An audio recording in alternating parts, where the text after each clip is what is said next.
வணக்கம் நண்பர்களே. தண்ணீரை கொண்டு வர சென்றுவிட்டாள் மனைவி. நீண்ட தொலைவிலிருந்து 2 குடம் தண்ணீர் எடுத்து வந்து வீட்டின் கதவை லேசாக திறந்து முன்னாடியே 2 குடத்தையும் வைத்துவிட்டு அடுத்த 2 குடம் தண்ணீரை கொண்டு வர சென்றுவிட்டாள் மனைவி. அந்த நேரம் அவளின் கணவன் மதிய சாப்பாட்டிற்காக வீட்டுக்கு வருகிறான். நல்ல வெயில், பசி வேற அவனுக்கு. வெயிலில் வந்ததால் உள்ளே இருந்த குடத்தை கவனிக்காமல் தட்டிவிட்டு விழுந்து விடுகிறான். 2 குடம் தண்ணீரும் கொட்டி விடுகிறது. அவனுக்கு கடுமையான கோபம் வந்து விடுகிறது. கொஞ்சமாவது அறிவு வேணாம்? இப்படியா முன்னாடியே தண்ணீர் குடத்தை வைப்பது? வரட்டும், பேசிக்கிறேன் என்று சொல்லி கொண்டிருக்கும் போதே இன்னும் 2 குடத்தோடு வருகிறாள் மனைவி. தூக்கி வந்த குடத்தை கூட இறக்க விடாமல் அவளை திட்டுகிறான். உன்னையெல்லாம் உங்கள் வீட்டில் எப்படி தான் பெற்று வளர்த்தாங்களோ, உனக்கெல்லாம் மூளையே இல்லையா என்றபடி கண்டபடி திட்டுகிறான். இதை கேட்ட அவளுக்கு கோபம் தலைக்கேறுகிறது. நான் எவ்வளவு கஷ்டப்பட்டு எவ்வளவு தூரத்திலிருந்து இந்த தண்ணியை கொண்டு வரேன் தெரியுமா? கண்ணை எங்கே வச்சுக்கிட்டு போனீங்க என்று அவள் கேட்க, இப்படியே ஒருவருக்கொருவர் பேசி வார்த்தை பெரிதாகி அவன் அவளை அறைந்து விடுகிறான்.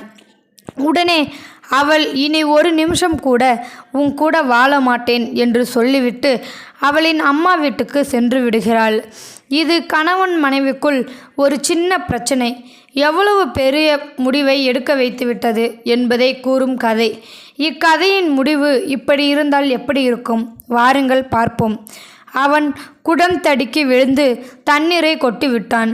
உடனே அவனுக்கு தோன்றியது, அடடா, இப்படி கவனிக்காமல் 2 குட தண்ணீரையும் கொட்டிவிட்டோமே. ச்சே, பாவம் அவள்.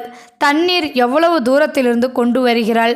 முதல் வேளையா அவள் வந்தவுடன் மன்னிப்பு கேட்டுவிட்டு நாமே போய் 2 குடம் தண்ணீர் எடுத்து கொடுக்க வேண்டும் என நினைத்து கொண்டிருக்கும் போதே அவள் தண்ணீரோடு வருகிறாள். இவன் ஓடிப்போய் அந்த குடங்களை இறக்கியவாறு நடந்ததை சொல்லி, நான் கவனிக்காமல் குடத்தின் மேல் விழுந்து தண்ணீரை கொட்டிவிட்டேன். நீ எவ்வளவு தூரத்திலிருந்து இந்த தண்ணீரை கொண்டு வருகிறாய் என என்னை மன்னித்து விடு.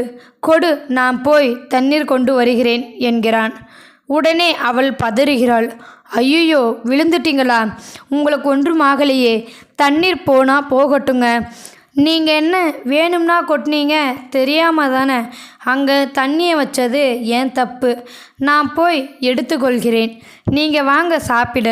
நல்ல பசியோடு வந்திருப்பீங்க. பாவம் என்கிறாள். அவள் திட்டியிருந்தால் கூட இவ்வளவு தண்டனை கிடைத்திருக்காது அவனுக்கு. அவன் அப்படியே நெகிழ்ந்து போகிறான். அவள் மேல் அவனுக்கு இன்னும் அளவு கடந்த பாசம் உண்டாகிறது உள்ளுக்குள். இவ்வளவுதான் நம் வாழ்க்கையும்.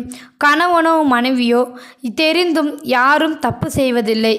இருவரில் ஒருவர் ஒரு படி இறங்கினால் மற்றவர் கண்டிப்பாக 10 படி இறங்கி வருவார்.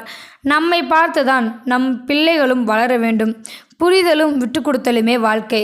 இந்த வீடியோவில் கருத்து உங்களுக்கு பிடிச்சிருக்குன்னு நினைக்கிறேன். பிடிச்சிருந்தா லைக் பண்ணுங்கள், ஷேர் பண்ணுங்கள், கமெண்ட் பண்ணுங்கள், மறக்காமல் சப்ஸ்கிரைப் பண்ணுங்கள். தேங்க்யூ ஃபார் வாட்சிங்.